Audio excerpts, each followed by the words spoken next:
Pemirsa, jangan lupa subscribe channel official UTV, like dan nyalakan tombol notifikasi.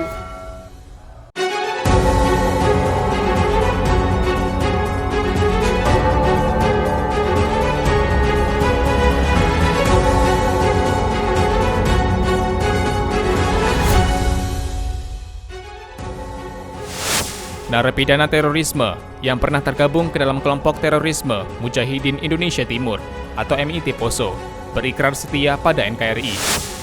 Dinas Perindustrian dan Perdagangan Kota Batam dalam sidak bersama Pertamina menemukan banyak pelangsir BBM jenis premium di Kota Batam. Warga Kepulauan Riau mengharapkan regulasi bebas antigen sebagai syarat perjalanan antar pulau dapat segera dihapuskan.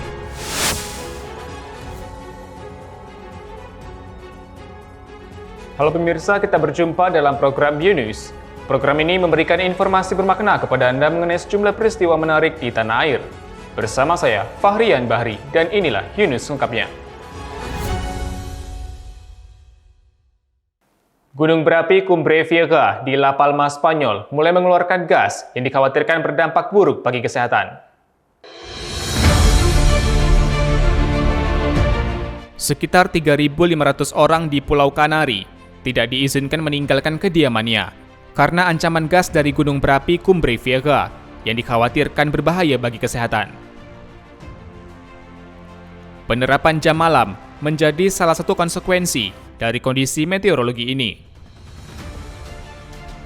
Kondisi cuaca mencegah gas menguap. Sebaliknya, emisi akan disimpan di bagian bawah atmosfer. Di daerah terdampak, orang diminta untuk menutup jendela dan pintu, serta mematikan AC. Beberapa hari sebelumnya juga ditemukan lubang baru terbuka di gunung berapi, sehingga lava kembali mengalir. Sejauh ini, sebanyak 6.000 orang diungsikan ke tempat yang aman dari daerah yang terancam punah di sekitar gunung berapi Cumbre Vieja. Sebanyak 800 bangunan hancur sejak erupsi 19 September lalu. Sedikitnya, 83.000 penduduk pulau terdampak letusan. Dari La Palma, Spanyol, Kantor Berita Antara, UTV mengabarkan. Narapidana terorisme yang pernah tergabung ke dalam kelompok terorisme Mujahidin Indonesia Timur atau MIT Poso berikrar setia pada NKRI.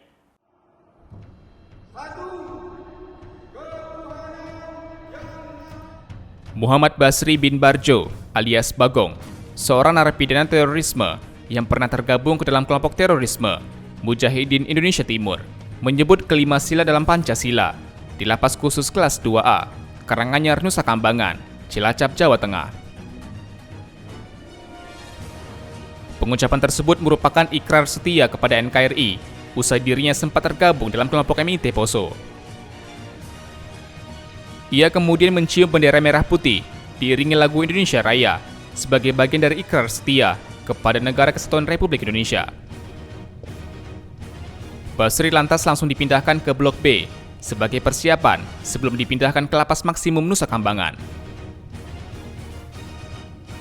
Rangkaian ini dijalani setelah ia melalui program penggalangan antara napi yang diselenggarakan tim Satuan Tugas Khusus dari Detasmen Khusus 88 Anti Teror Polri. Wakil Kepala Satuan Tugas Humas Operasi Madagoraya, Aljun Komisaris Besar Polisi Bronto Budiono, mengharapkan seluruh napi teroris dapat melakukan hal serupa. Ia menghimbau 4 orang anggota MIT Poso yang tersisa untuk segera menyerahkan diri. Seperti halnya Basri, yang menyerahkan diri ke anggota kepolisian pada 2016 lalu.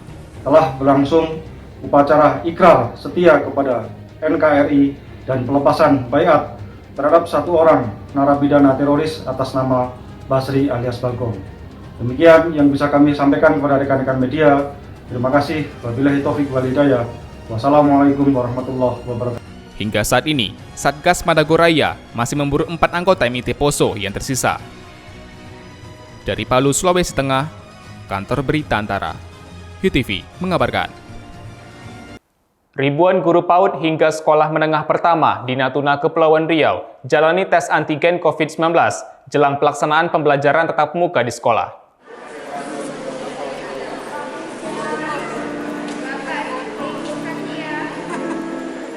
Sebagai syarat melaksanakan pembelajaran tatap muka, 2.280 tenaga pengajar di Natuna, Kepulauan Riau menjalani tes usap antigen. Tes usap massal ini dilakukan untuk menjamin tidak adanya tenaga pengajar yang berindikasi terinfeksi virus COVID-19 saat pembelajaran tatap muka berlangsung nanti. Tes antigen ini akan dilangsungkan secara bertahap kepada ribuan guru di Natuna. Kepala Pusat Kesehatan Masyarakat, Nazri, mengatakan pemeriksaan dilakukan secara bertahap di seluruh kecamatan yang ada di Natuna, dimulai dari 1 Oktober kemarin. Persiapan tahap tatap muka untuk anak sekolah. Pak, ketika nanti ada yang positif, apa yang akan dilakukan, Pak? Kalau yang positif, otomatis kita lanjut dengan PCR. Setelah itu, kita karantina di MA. Sejumlah guru mengaku antusias mengikuti tes ini. Guru PPKN MTSN 2 Natuna, Munawir Johan, menyebutkan sekolahnya telah mempersiapkan segala persyaratan yang wajib disediakan. Untuk harapan yang ke depan, semoga dengan adanya kegiatan swab ini, semoga pembelajaran tatap muka berjalan dengan lancar dan tidak ada kendala apapun. Juga merupakan terakhir untuk pelajaran tatap muka. Selama ini Bang, pembelajaran dari rumah ini apakah ada kendala Bang? Kendala sangat banyak, terutama kita di kalangan MTS. Ya, yang pertama kendalanya siswa tidak semuanya memiliki HP.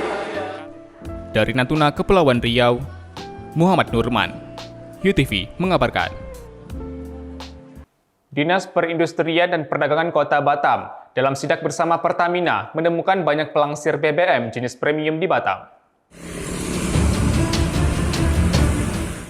Dinas Perindustrian dan Perdagangan Kota Batam melangsungkan sidak selama 3 hari ke sejumlah pom bensin. Dalam sidak yang dilangsungkan, Disperindak menemukan banyak pelangsir BBM jenis premium. Kadis Perindak Kota Batam, Gustian Riau, mengatakan pihaknya menemukan setidaknya 7 unit mobil yang dimodifikasi, serta belasan sepeda motor untuk melangsir BBM jenis premium. Kendaraan pelangsir itu ditemukan di beberapa SPBU, yakni SPBU Punggur, Tiban 3, Kecamatan Sekupang, serta SPBU di Kecamatan Bengkong. Sidak dilakukan menyusul banyaknya keluhan masyarakat terkait susahnya mendapatkan BBM jenis premium. Padahal menurut Gustian, kuota BBM jenis premium masih terbilang banyak hingga akhir tahun untuk Kota Batam. Dan untuk kehilangan daripada BBM premium tetap ada, kita tetap bertahan.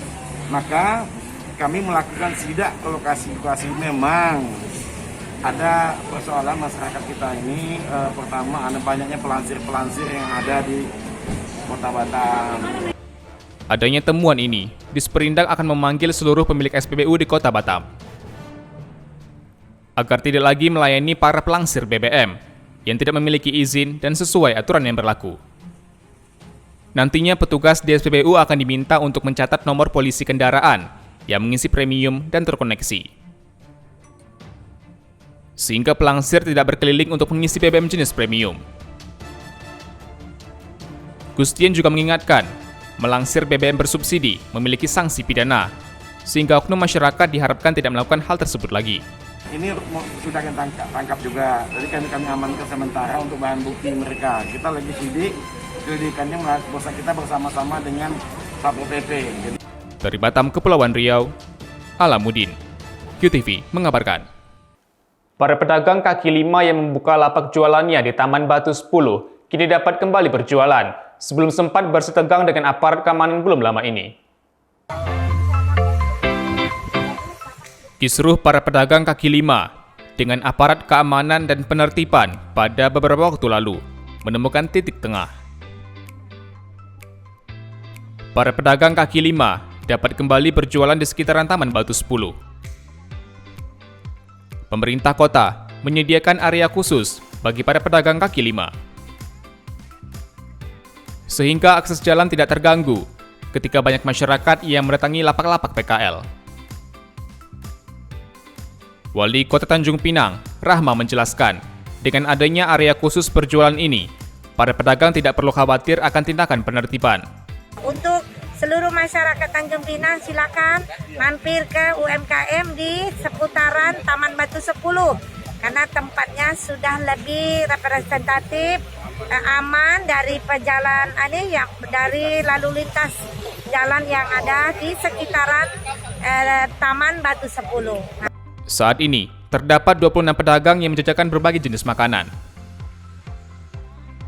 Merespon kebijakan baru ini, para pedagang mengaku lega.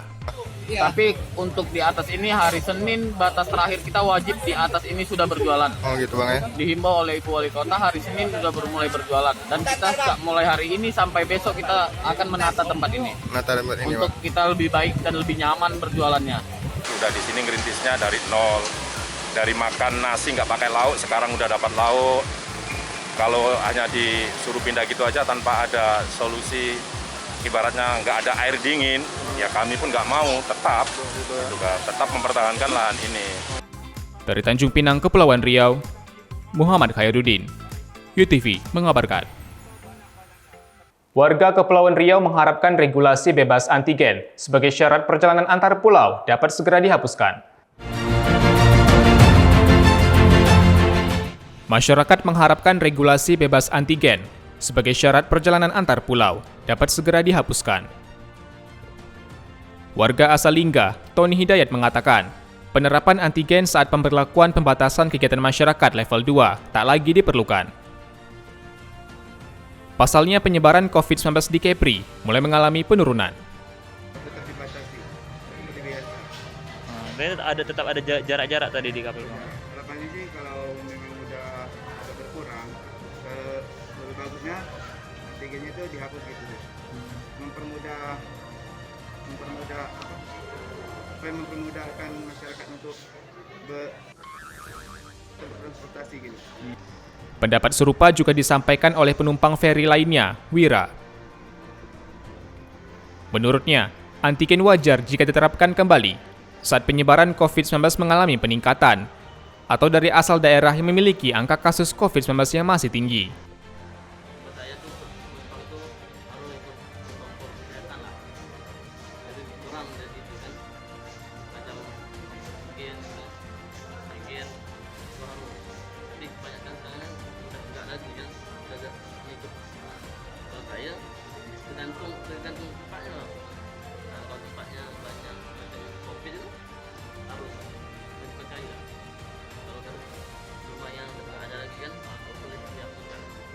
Sementara itu, berdasarkan pantauan, Pelabuhan Sri Bintan Pura Tanjung Pinang Kepulauan Riau masih menerapkan syarat wajib antigen.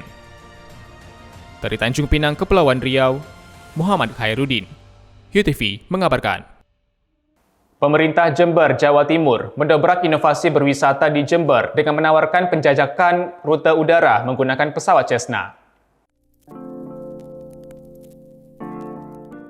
Memajukan industri pariwisata di tengah pandemi COVID-19 yang masih terjadi, pemerintah Kabupaten Jember menawarkan pengalaman menarik bagi wisatawan Jember.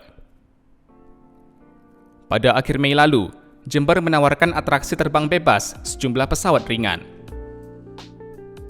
Kini Pemkab Jember kembali memberikan penawaran yang tak kalah menarik, yakni penjajakan rute udara oleh pesawat Cessna. Sebagai penumpang, wisatawan dapat melihat langsung keindahan Jember dalam penerbangan wisata ini. Lengkap dengan sajian pemandangan indah saat mengintari Pulau Nusa Barong dari udara. Pesawat yang hanya berisikan 3 orang penumpang ini lepas landas dari Bandara Noto Hadinegoro dan mendarat kembali di bandara yang sama. Bupati Jember, Hendy Siswanto menjelaskan, untuk sementara, pelayanan wisata udara dengan pesawat Cessna hanya dibuka pada akhir pekan, yakni Jumat, Sabtu, dan Minggu. Joint Flight ini kita kan bikin setiap minggu programnya ya. Setiap weekend, Jumat, Sabtu, Minggu ada Joint Flight keliling Kabupaten Jember. Keliling kota Kabupaten Jember, terus melihat Nusa Barong. Ini bagian wisata saja. Wisata, Joint Flight itu wisata. Wisata udara menggunakan pesawat Cessna sengaja dibuka untuk menghidupkan kembali industri pariwisata dan sektor transportasi udara di Jember. Sehingga tentunya diharapkan akan berimbas pada peningkatan sektor ekonomi masyarakat. Dari Jember, Jawa Timur, Kantor Berita Antara, UTV mengabarkan.